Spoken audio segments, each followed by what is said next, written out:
আসসালামু আলাইকুম ওয়া রাহমাতুল্লাহি ওয়া বারাকাতুহু। আশা করি আমার প্রিয় ভাই বোন আপনারা সকলে ভালো আছেন। আলহামদুলিল্লাহ। তো আমার এই চ্যানেলের ভিতরে আমি প্রায় প্রায় আমল দেই, আবার কয়েকদিন আমি আমল গ্যাপ রাখি, দিতে পারি না ব্যস্ততার কারণে। প্রায় 1 মাস পরে আবার আরেকটা ভিডিও নিয়ে আসলাম।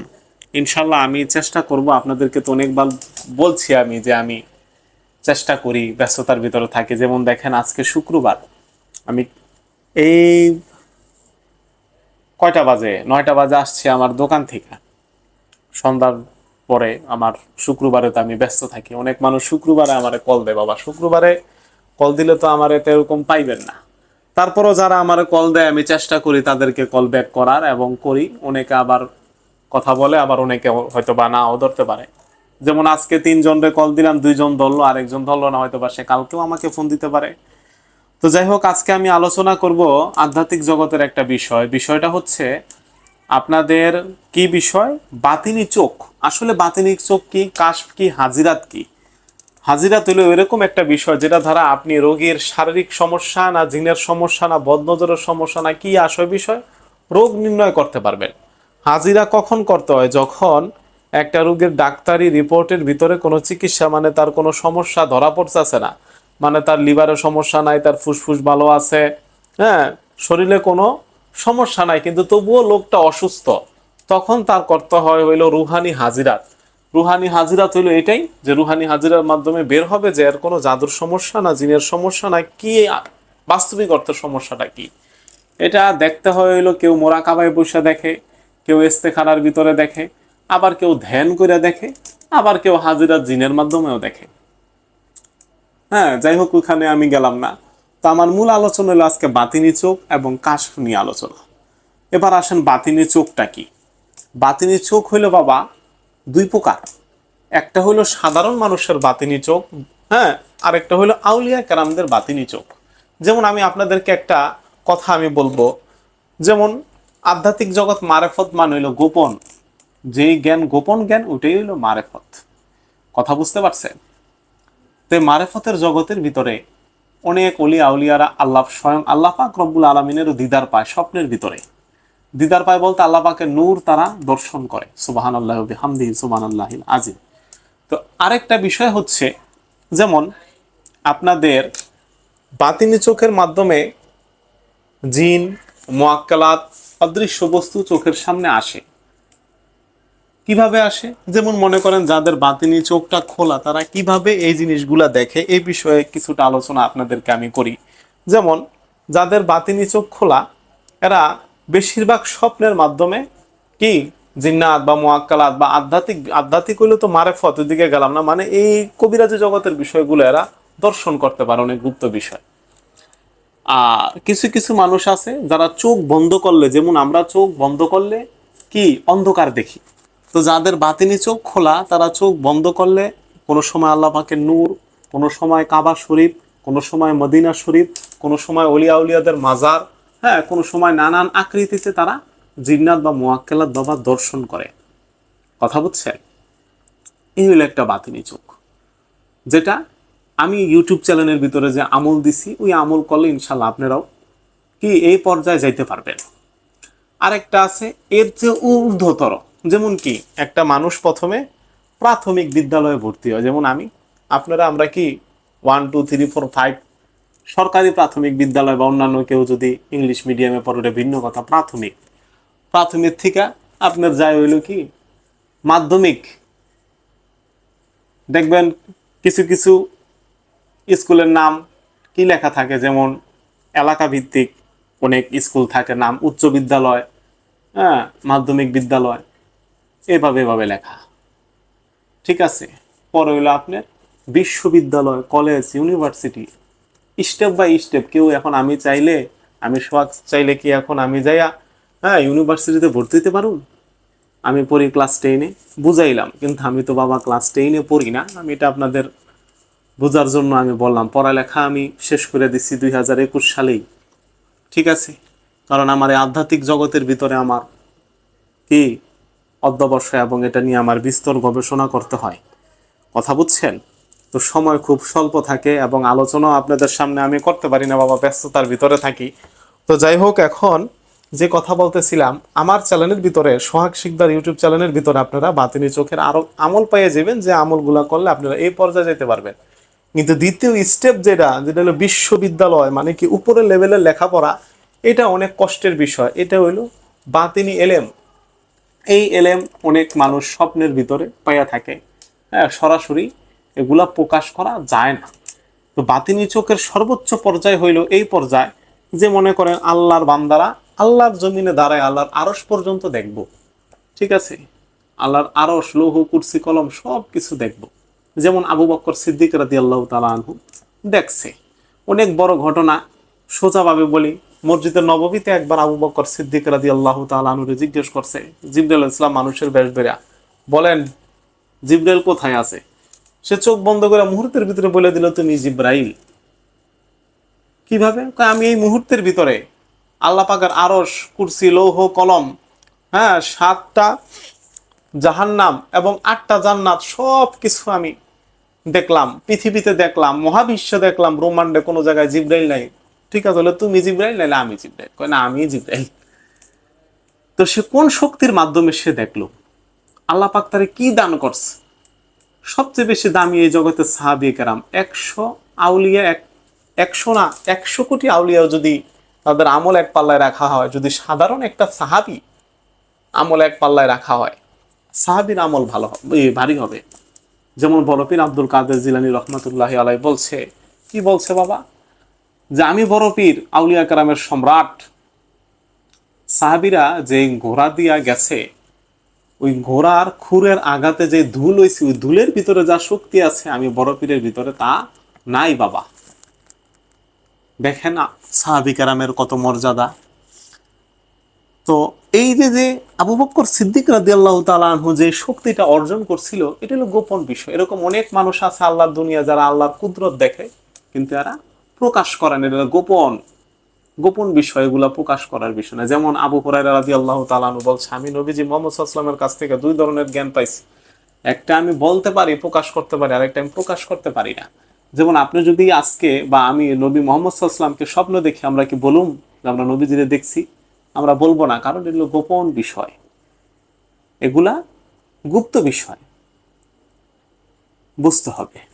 তো এবার আসেন হইলো বাবা কাশফের বিষয়। কাশফ, হ্যাঁ, কাশফ হইলো এরকম একটা বিষয়, যেমন দেখবেন আপনি আমার সামনে আসলেন বা আমি আপনার সামনে বসলাম, ঠিক আছে, এরকম কিছু মানুষ থাকে দিব্য দৃষ্টি, তাদের দিব্য দৃষ্টি থাকে। দিব্য দৃষ্টি বলতে কি, তারা মানুষের মনের ভিতর মনের কথা বলতে পারে, হ্যাঁ। যেমন মনে করেন একটা মানুষ 40 বছর আগে কি করছে না করছে, কি দিয়া ভাত খাইছে, কয়টা বিয়ে করছে, কয়জনের সাথে প্রেম করছে, কই গিয়া করছে, সবকিছু বলতে পারবো। এরকমও মানুষ এই জগতের ভিতরে আছে। তো অনেক মানুষ জিনের মাধ্যমে, হ্যাঁ, এবং হামজাতের মাধ্যমে তথ্য আদান প্রদান করে, যেগুলা সম্পূর্ণ সিফলি ভালো না। এই সমস্ত মানুষ, যেমন আপনি যাইবেন, আপনারা বইলা দিব, তুমি অমুক দিন বাথরুমের থেকে পড়ে গেছিলা, তোমার ঘরে এই সাবান, তুমি এটা দিয়া ভাত খাইছো, তুমি এই করছো সেই করছো, অগ্রিম কথা দেখবেন বইলা দেয়। এরা জিনের মাধ্যমে বলে, আপনার সাথে থাকা যে হামজাত আছে, হামজাতের মাধ্যমে তারা বলে, কারণ ও হামজাত সাধন করে নিছে। আর যারা বাস্তবিক অর্থে কাশফধারী আউলিয়া কারাম, ঠিক আছে, যারা কাশফধারী আউলিয়া কারাম, এরা কোনোদিন নিজের গান নিজে গাইব না, নিজে বড় বড় হইতে চাইব না। মানুষ এর সম্মান করব, মানুষ এর গান গাইব, ঠিক আছে। নিজে যারে বড় বলে সে বড় নয়, লোকে যারে বড় বলে সে হইল বড়। তো কাশ বিষয় হইলো বাবা গোপন। আমার যদি জিজ্ঞেস করেন, ভাই আমার কোনো কাশ মাস নাই, আর বড় বাতিনি চোখও বাবা আমার নাই। আমি হইলাম সাধারণ একটা পাগল মানুষ। দুই তিন কিছু শিখছি, দুই তিন বলতে কিছু 2-3টা জিনিস শিখছি আমার পীর মুর্শিদের চরণে থাইকা, যা আপনাদেরকে আমি বলি, আপনারা আমল করেন। তো এই হইল বাবা বাতিনি চোখ, এই হইল কাশফ। কথা বুঝছেন? তা আমার একজনে প্রশ্ন করছিল, ভাই এই জগতে কি কাশফধারী মানুষ আছে? আমি বলছি জি অবশ্যই আছে, কিন্তু তারা সেটা প্রকাশ করবে না। যেমন আমি আমার এক শায়েখ, আমার মুর্শিদ, আমি বলছি হুজুর আমি হাজিরা দেখবো কিভাবে? 2019 সাল। আপনি মানুষে জিগাইবেন, আর কি সমস্যা? কোনো সময় বড় সাজবেন না। আমি বললাম ঠিক আছে মুর্শিদ, আপনার কথাই মানলাম। পরবর্তীতে আমি আস্তে আস্তে আমল করছি, হাজিরাত নিজেরটা নিজে শিখছি। তা আমার পীর সাহেবের হুকুম, বড় হওয়া যাব না। আল্লাহ পাক রব্বুল আলামিনই আমার বড় বানাইবো আপনাকে দোয়ায়। তো আপনাদেরকেও আমি একটা উপদেশ দিব, বোঝেন বিষয়টা। আজকে আপনাদেরকে কি বুঝাইলাম? আজকে এই দীর্ঘ 10 মিনিট আলোচনা করলাম আপনাদের বাতিনি চোখ নিয়ে। বাতিনি চোখ বাবা দুই প্রকার। একটা হইলো সাধারণ মানুষের বাতিনি চোখ, যেটা আমি আমল দিয়ে দিছি। আরেকটা হইলো আবু বক্কর সিদ্দিক রাদিয়াল্লাহু তাআলা আনহু যে বাতিনি চোখ দিয়ে দেখছে, ওই বাতিনি চোখের আমল বাবা আমার জানা নাইকা। ঠিক আছে? আর ওই আমল কেউ আমল করে ওই পর্যায়ে যায় না। ওই পর্যায়ে যাইতে হইলে কি লাগে? আল্লাহ পাকের রহমত লাগে। ঠিক আছে? আল্লাহ পাক যদি আপনার উপর রহমত নাজিল করে, ঠিক আছে, তাইলে আপনি যাইতে পারবেন। আমার উপর রহমত হইলে আমি যাইতে পারবো। তো দোয়া করি আল্লাহ পাক পুরা বিশ্ববাসীর উপর রহমত দেব আমার মালিক, কাউরি রহমতের থেকে বঞ্চিত না করুক। আর কাশফ বাবা, আমারও কাশফ নাই। ঠিক আছে? আমি বলতে পারবো না আপনি কি দিয়ে ভাত খাইছেন, আপনি কই দিয়ে কি করছেন। আমার চ্যানেলের ভিতরে দেখবেন কাশফ হাসিলের আমল দেওয়া আছে। এবার আসেন, কাশফ হাসিলের আমল বলতে কি, ওইটা আবার কি, কোন কাশফ? কাশফ আবার বাবা দুই প্রকার। একটা হইলো বড়, একটা হইলো ছোট। কি? একটা হইলো ক্লাস 2 এর পড়া, একটা হইলো ভার্সিটির পড়া। কথা বুঝছেন? কথাটা বুঝছেন? তো এই যে কাশফর কথা বললাম, এই কাশফ দিয়ে আপনি মানুষের মনের কথা, হ্যাঁ, পশু পাখির কথা, হ্যাঁ, পৃথিবীর ভিতরে যত, যেমন সুলাইমান আলাইহিস সালাম কি পশু পাখিদের সাথে কথা বলতে পারতো, পিঁপড়াদের ভাষা সে বুঝতো। তার মানে আল্লাহ পাক রব্বুল আলামিন তার উপর রহমত, মানে খুশি এর লিগে আল্লাহ পাক তারা দান করছে। এইটাই, আল্লাহ পাক কার উপরে যদি খুশি হয়, আরে আল্লাহ পাক নিয়ামত দান করে। আপনার উপর আল্লাহ পাক খুশি হইলে আল্লাহ আপনার নিয়ামত দান করবো। সুলাইমান আলাইহিস সালাম কোনো আমল করছিল? করে নাই, তার উপর কি খুশি হয়েছে। এইটাই হইলো মূল বিষয়। দেখবেন আলেমের ঘরে হয় জালেম, জালেমের ঘরে হয় আলেম। কথাটা আপনারা দেখবেন অনেক জায়গায়। বাপে নেককার, পোলা বদকার, আবার বাপ বদকার, ছেলে নেককার। সুবহানাল্লাহ। আল্লাহর খেলা কেউ বোঝে না, কার ভিতরে আল্লাহ পাক কি রাখছে কেউ বলতে পারে না। তো বর্তমান জমানাটা চলে গেছিল আপনার কুফুরি কালামের ভিতরে। আপনারা যেতে পারেন কুফুরি কালামের থেকে বাইচা থাকবেন, এটা আমার একটা উপদেশ। আর ছোট কাশ বলতে, কাশ হচ্ছে একটা আধ্যাত্মিক বস্তু আর কি। আধ্যাত্মিক বিষয় হলো যেমন কাশফুল কবুর বলি আমরা। আমি যে আমল দিচ্ছি হলো কাশফুল কবুরের বিষয়। কবরের ভিতরে আপনার একটা আত্মা বা একটা রুহু যারে কবর দেওয়া হয়েছে, সে কোন অবস্থায় আছে, সে কি ভালো আছে না খারাপ আছে, না কবরে তার আযাব হইতাছে।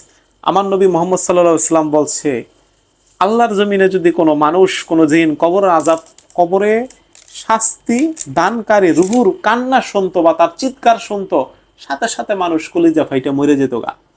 পশু পাখি দেখতে পারে, বোবা প্রাণী দেখতে পারে। এর জন্য দেখবেন কবরস্থানে বাবা কোনো দিন মানুষ গরু বাঁধে না। হ্যাঁ, গরু বাঁধে না। দেখেন, একটা গরু একটা ছাগল কবরস্থানের সাইডে মাঠ থাকলে বাঁধে, কবরস্থানের এরিয়ায় বাঁধে না।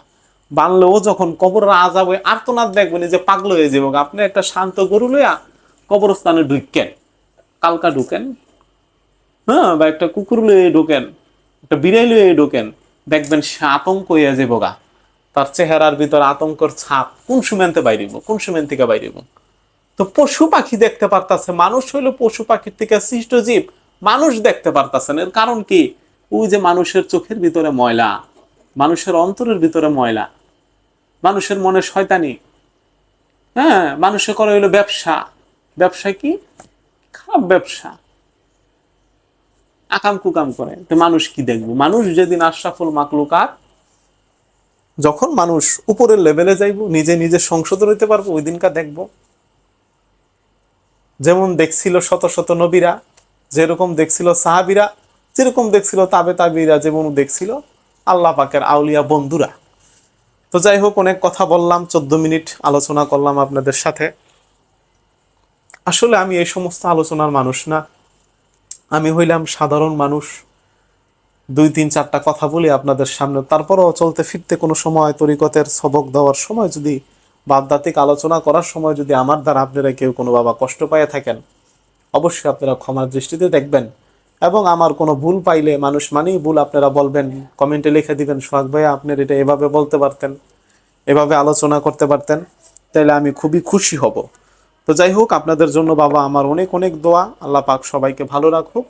হ্যাঁ, এবং আপনারা আশা করি আজকে বুঝতে পারছেন বাতিনি চোখ কি, কাশফ কি এবং হাজিরাত কি। ওয়াখের দাওয়ানা আনিল হামদুলিল্লাহি রাব্বিল আলামিন।